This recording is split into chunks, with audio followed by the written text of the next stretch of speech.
Sehr schön, eine schöne Stimme. Super, sehr schöne Arie. Tempo war gut, weil dieses Tempo, das ist wirklich eine minimale, ein bisschen länger oder ein bisschen schneller, das kann schon viel ausmachen. Das war gut. Eigentlich, das ist für mich immer sehr interessant, wie organisch Mozart diese rhythmische Bild immer gemacht hat. Wenn er sehr schnell Noten geschrieben hat, dann eigentlich alle Viertel haben Gewicht und Puls viel schneller, als wenn das sonst mit Viertel umgeben wird. Wenn diese Adorni, diese nicht da wären, dann würde man in Viertel denken. Dann wäre Gewicht von Artikulation und von Phrasierung schwer. Aber hier eigentlich, sie ist ein Mädchen, sie ist verliebt und sie weiß nicht, ob das auch positiv endet. Das ist wirklich so eine verzweifelte Moment. Und in diese kleinen rhythmischen Strukturen spürt man eigentlich das.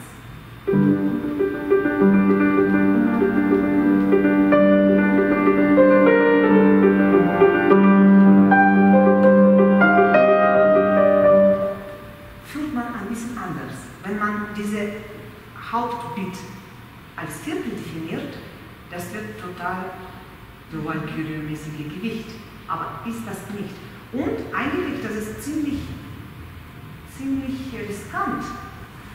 Ein Takt gemollt, Gemollstück. Zweites Takt hebt er diese B nach H. Und dann sofort entsteht eine Modulation und Stabilität. Und da eigentlich auf diese auf keinen Fall abphrasieren, sondern das ist diese Basis im Leben.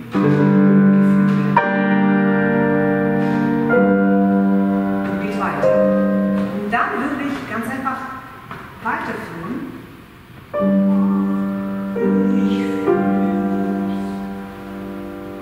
Dann wartet man, was passiert. Wenn man macht, ein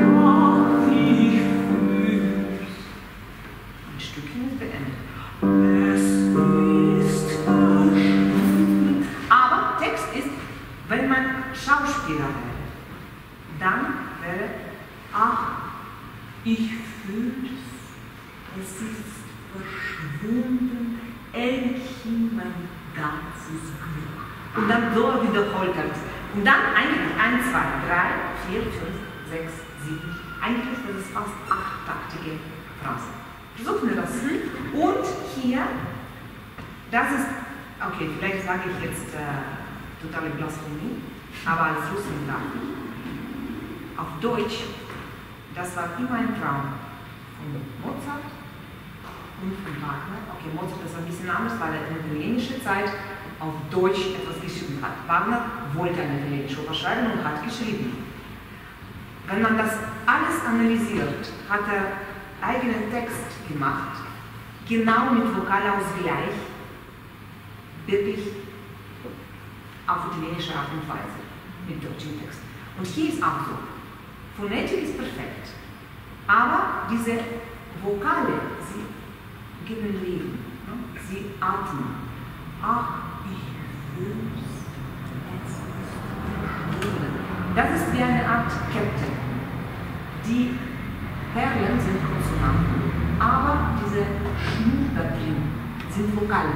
Und diese Piano, wenn dann man Piano macht, das ist noch mehr Vokal nach vorne und dann weiterführen. Sie ganz einfach gegen Leben. Machen wir nochmal. Okay. Und fast wie wenn man einen Vogel in der Hand hat und Herz hört. Das ist überhaupt ist nicht durch. Das nur scheinbar durch ist.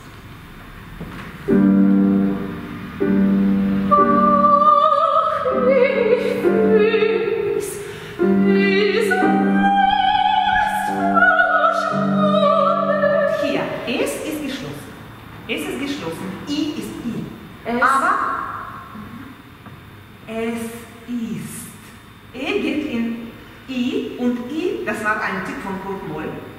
I auf deutscher Sprache existiert nie. Ist. S-U-Umlaut. Es ist. Nicht E zu machen, weil da kommt I. Weil das sind so psychologische Sachen. Es ist, da ist, man denkt immer nach I. Und dann E ist schon zugedeckt. Aber man muss nicht es ist verschwunden denken, sondern es ist. So, wenn man betreibt. Weil dieser Raum ist sehr wichtig, das ist innere Akustik. Und diese Introduktion ist wirklich tam, pam, ach. Mit erstem Akkord atmen kann. Und wenn man hier darf man atmen, richtig mit allem nehmen, um zu zeigen, ich atme, weil mit erstem Atemzug nimmt man Publikum mit. Ist wahnsinnig wichtig. Und man beginnt und dann kommt Orchester beziehungsweise.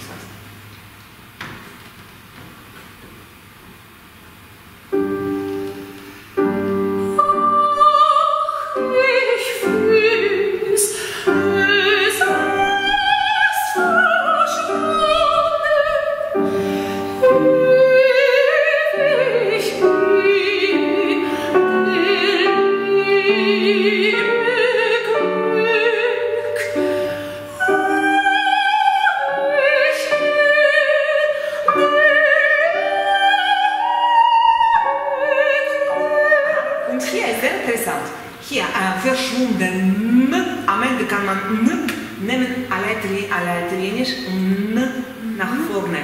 Immer N und M als Konsonanten auf italienische Art und Weise nach vorne immer führen auch Klang nach vorne. Das ist schön, man muss davon profitieren. Und hier, das ist die La, ist perfekt. Aber wenn man hier schon ist, da muss man nach Si-Bemol, nach B noch gehen. Und das wäre unpraktisch. So wahrhaft nach D. Bleibt man auf G. Und D hat andere Farbe, weil danach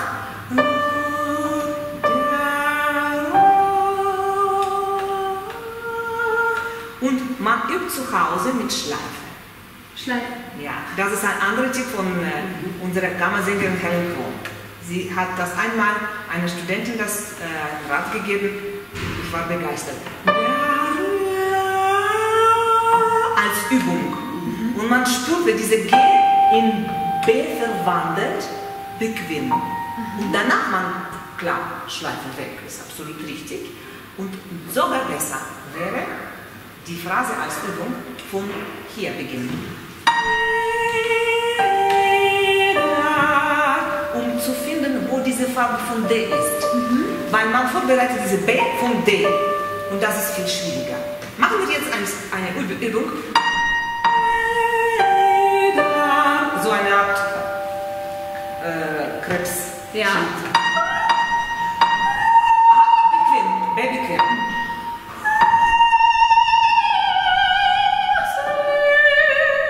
Das ist schon ein anderer Platz. Und das ist Wegestück. Achso. Und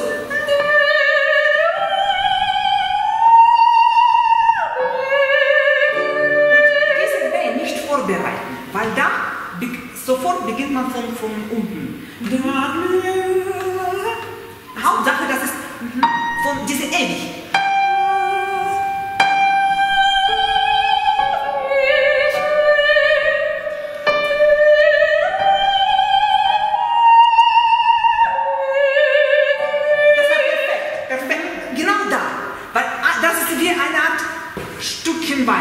Hier ist diese Diapason.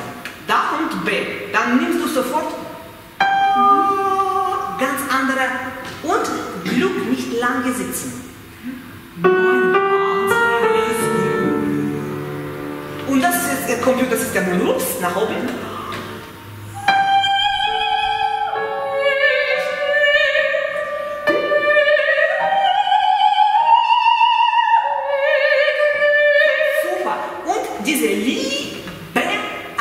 Konsonant artikuliert, gut artikuliert, schneidet die Linie.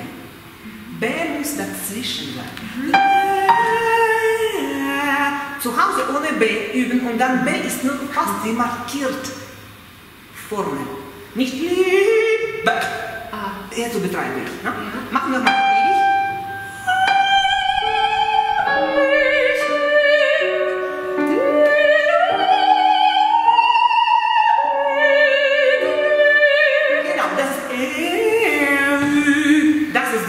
Schnur. Und Perlen sind, und Perlen von B ist mikroskopisch. Machen wir nochmal diesen Anfang und immer weiterführen. Das ist so eine Art Orchester. Das ist eigentlich nur Pizzicatis Streitquartett. Das ist wahnsinnig transparent. Und diese warme, herzenswarme Atem, das ist von Stimme. Und hier ist eigentlich fast a cappella. Oder man kann auch sich vorstellen, so eine Art von Atmen.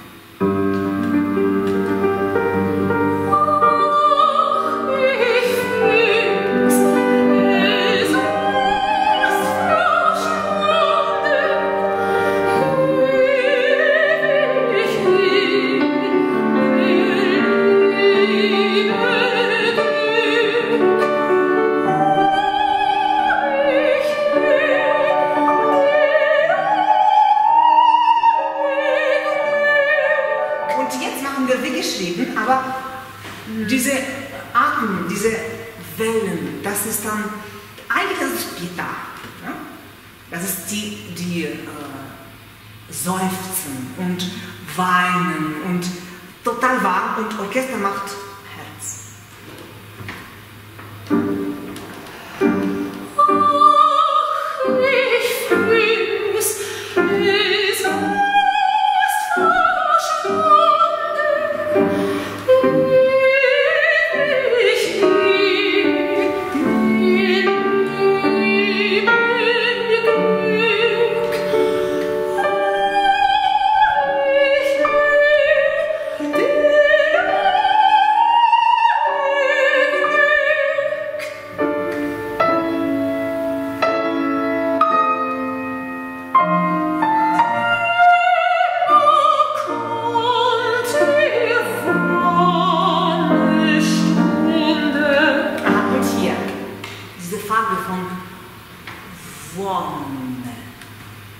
Da drüben ist Sehnsucht.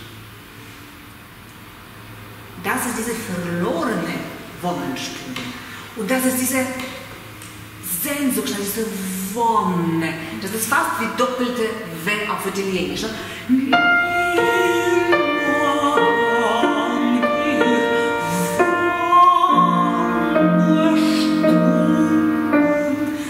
Wonnenstunden mein Herzen. Und das ist dieser Relief, wenn zum Beispiel ein sehr guter Schauspieler Text deklamiert auf der Bühne, er hat dieses Rhythmus und Melodie nicht. Und wenn man das Publikum mitnimmt, das ist, ich bewundere Maria Callas, was sie mit Text gemacht hat.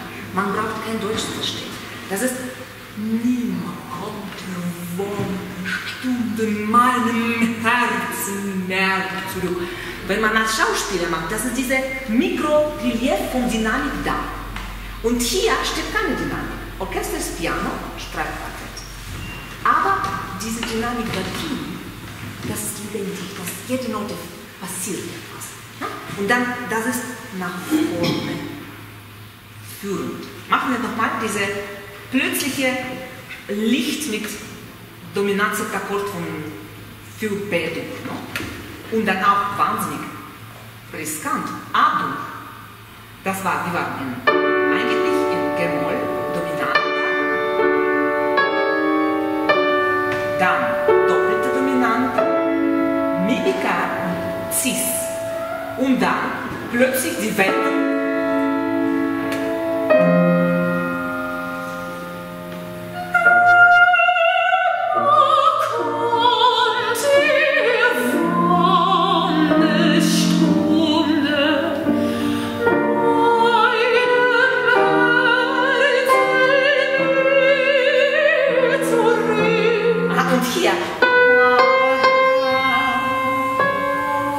Das ist nicht so nah, weil zwischen C und des gibt es eine Welt.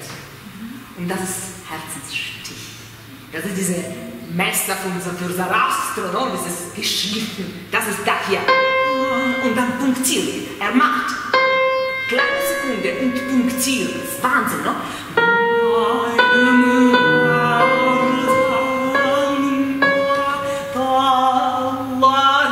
Fast genugmäßige, denke ich. Machen wir nochmal diese Nimma und ich mache jetzt sofort Licht.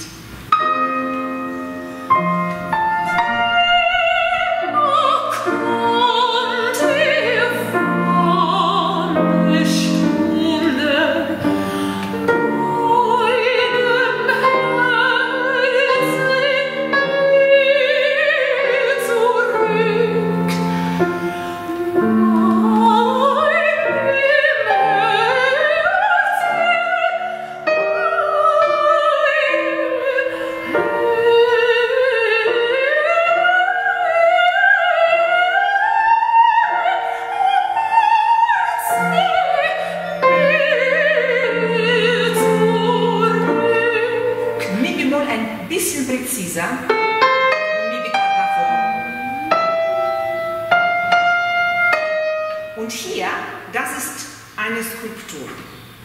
Das ist diese Barelief. Ne?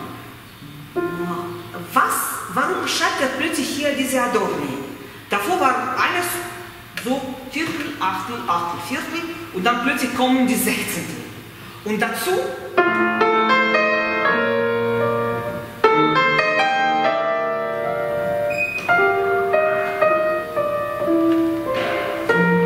plötzlich die Seele fliegt weg. Ne? Und das ist die Gruppe von 4 Sechzehntel haben eine Message. Ne? Erstens, mein Herzen mehr zurück. Und dann hier ist ganz intim.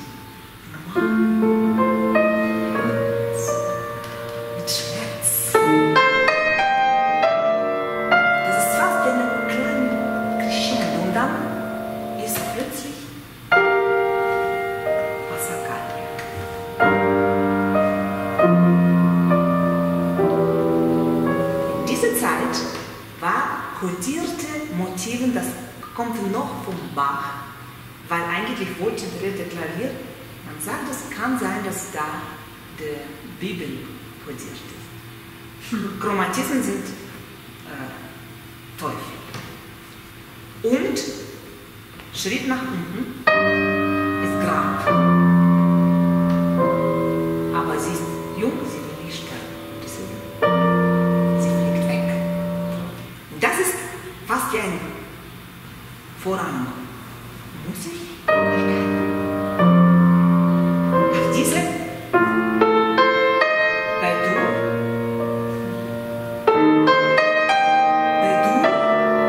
und dann plötzlich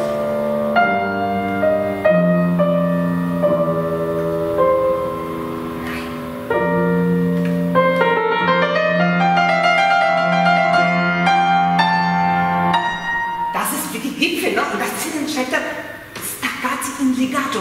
Nein, ich will zu Sonnen. Machen wir, okay? Nein. Machen wir.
dass dieser Klang ins Herz zieht.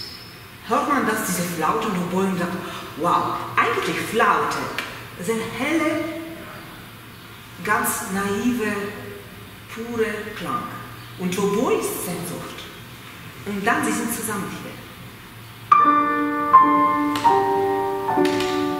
Und diese Dir allein, das kommt danach zweites Mal.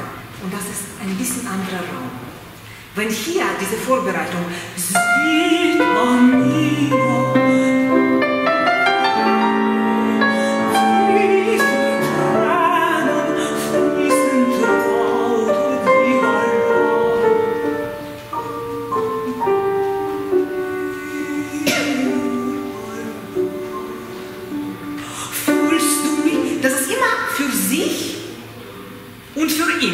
und diese, das ist nicht groß, die Unterschied, aber wenn das, diese plötzliche intime Stille da, das ist fantastisch.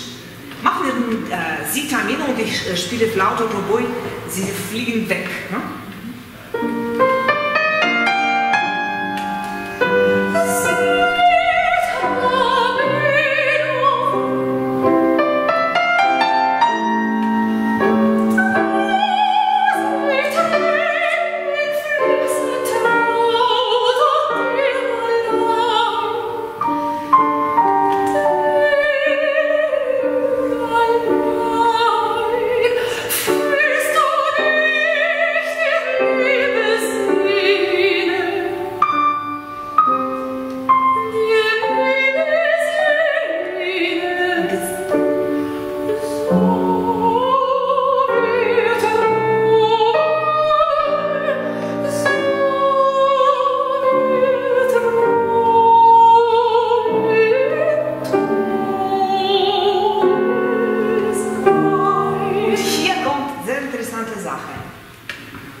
Der Liebe sehen.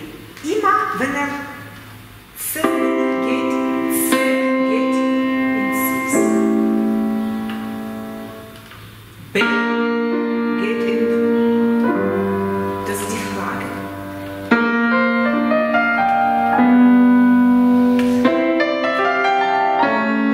Und noch höher. Und dann der Liebe sehen.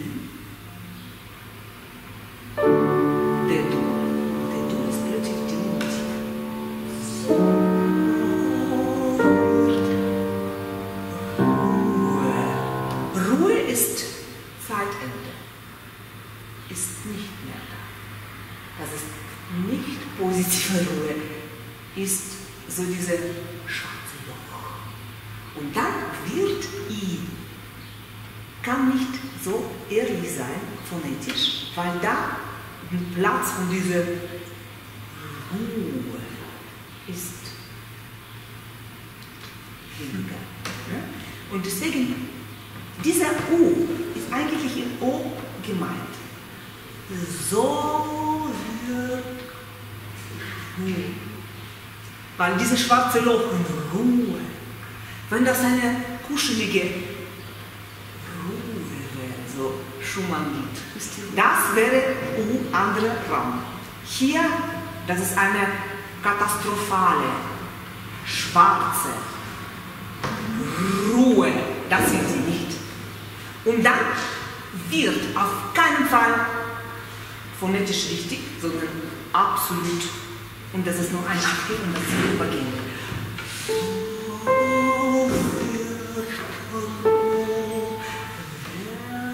Und das ist eine Phrase, das ist so in Stille gemeint. Das ist dieser Rhythmus muss absolut nicht so aktiv werden, weil das ist diese Ambiance gestört.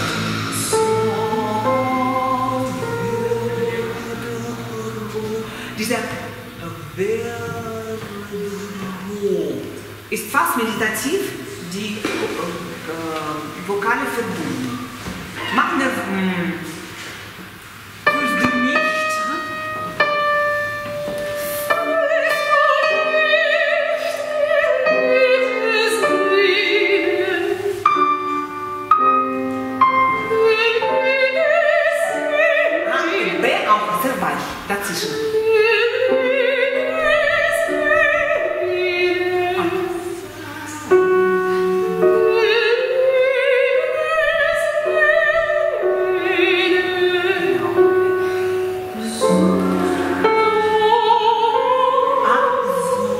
Und das ist jetzt O geht durch.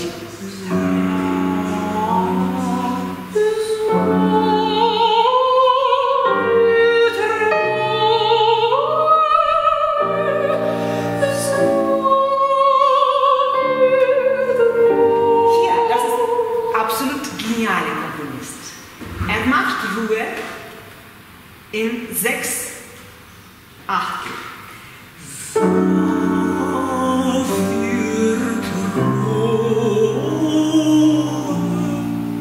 Und jetzt, er schneidet das in Achtel.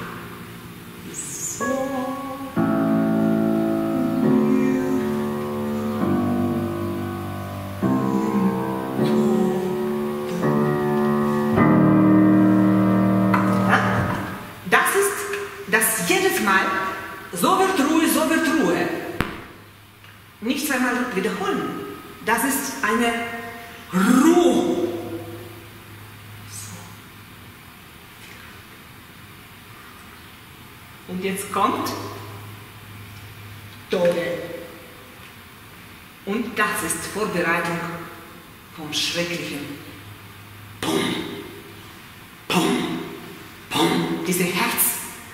Das ist furchtbar. Ne?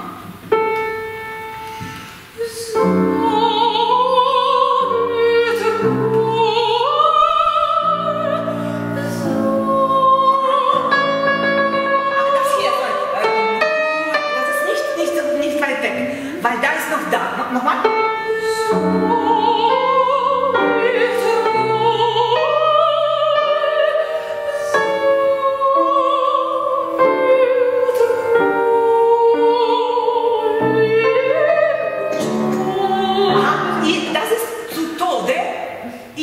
Ist nicht leicht. Dieser letzte Schritt, überhaupt dieses Wort auszusprechen, das ist so schwer, sie kann nicht, dann Tod ist nicht Tode.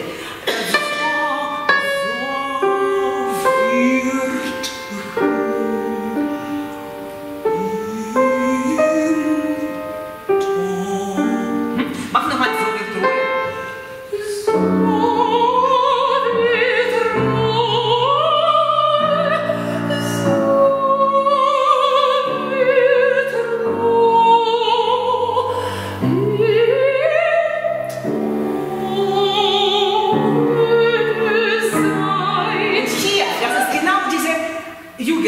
Nein, ich will nicht sterben. Tod ist da, diese Maske plötzlich. Und dann statt Tonika, 6. Sein, willst du verzweifeln. Diese Arie täuscht viel, weil sehr oft, das ist plum, plum, so, ist nicht ruhig. Das passiert in jeder Note so viel, dass es so wenn man einen Sechzehntel oder eine Achtel nimmt unter die Lupe, ist plötzlich Galaktik, so BAM, Universen. Und das ist genau hier so. So wird Ruhe,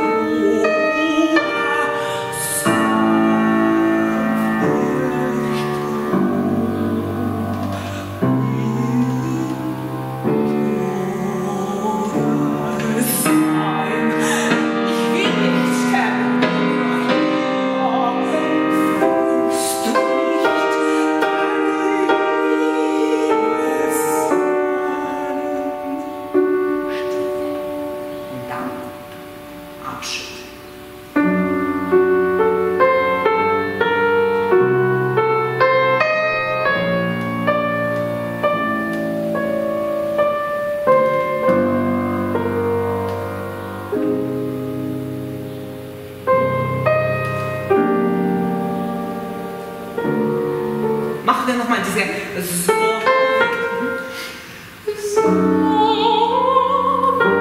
Aber nicht von unten. Legato doch, aber total direkt.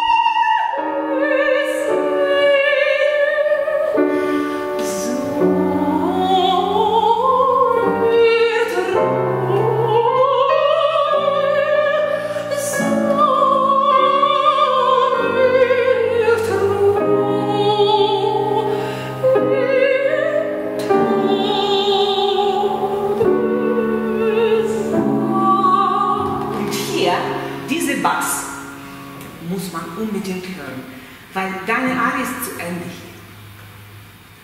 Das ist, die Seele singt weiter.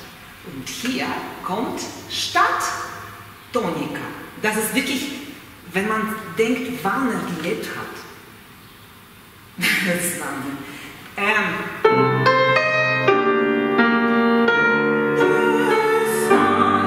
Salieri würde das so schreiben, bestimmt. Ne? Aber. Und dann plötzlich kommt jetzt Lebenskreis.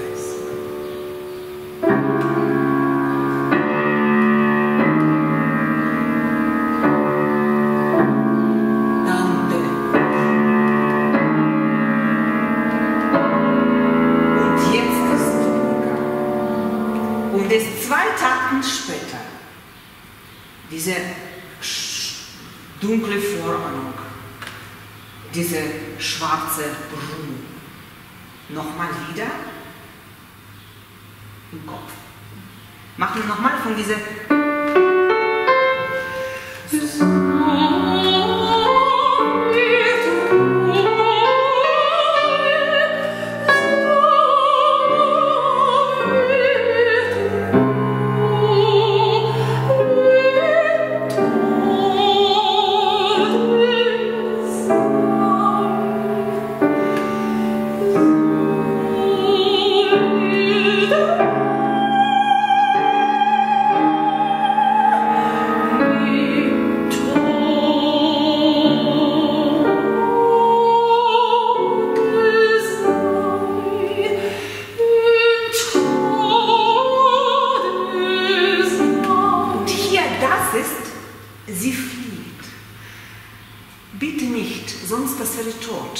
das ist nicht ruhig, das ist fliehend.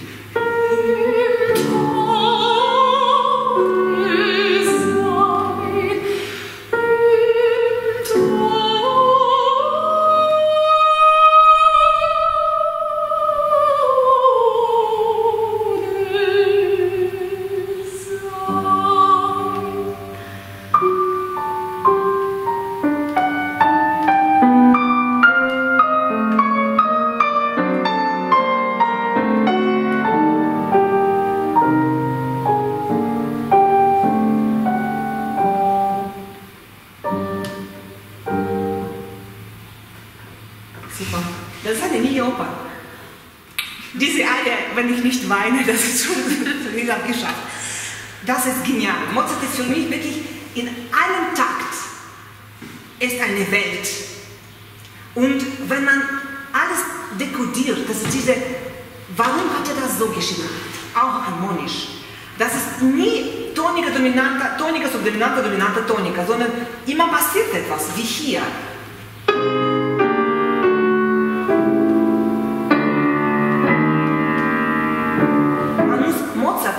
Analysieren, was im Orchester passiert. Weil das ist fast Untertitel.